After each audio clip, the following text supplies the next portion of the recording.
सुप्रभात मंडळी, कसे आहात तुम्ही? कसा चालू आहे मिलेट डाएट प्लॅन? आता ब्राउन टॉप मिलेटला किंग ऑफ मिलेट म्हणतात.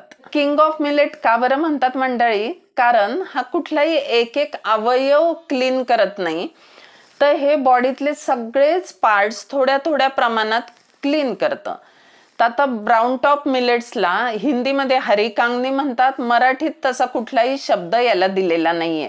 तर ब्राउन टॉप मिलेट्स हे थोडेसे हिरवट रंगाचे दिसतात, थोडे बाजरीसारखे वाटतात पण बारीक असतात हे.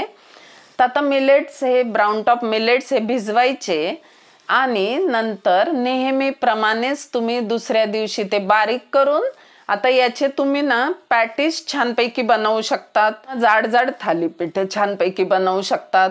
मंडळी, आज जो 9वा दिवस आहे ना, आपण पारिजातकाचे पानं घेणार आहोत डिकॉक्शन करता, हर्बल टी करता. तर हे 4-5 पानं शोधून आणायचे, त्याचा काढा करायचा, काढा प्यायचा, नंतर फिरायला जायचं, फिरून आल्यावर काल बनवलेली आंबाली खायची. आंबाली तुम्ही खाणार नसाल तर जे काल रात्री भिजवलेलं पीठ आहे, ह्या पिठाचं मिक्सरमधनं बारीक करून तुम्ही धिरडे करा, उत्तप्पे करा, डोसे करा, काहीही करा. सकाळचं जेवण 10च्या आत, संध्याकाळचं जेवण 6च्या आत. कच्ची घाणीचंच तेल वापरायचं आहे आणि सैंधव नमक तेही खूप कमी प्रमाणात वापरायचं आहे. नमस्ते, जय हिंद, जय महाराष्ट्र.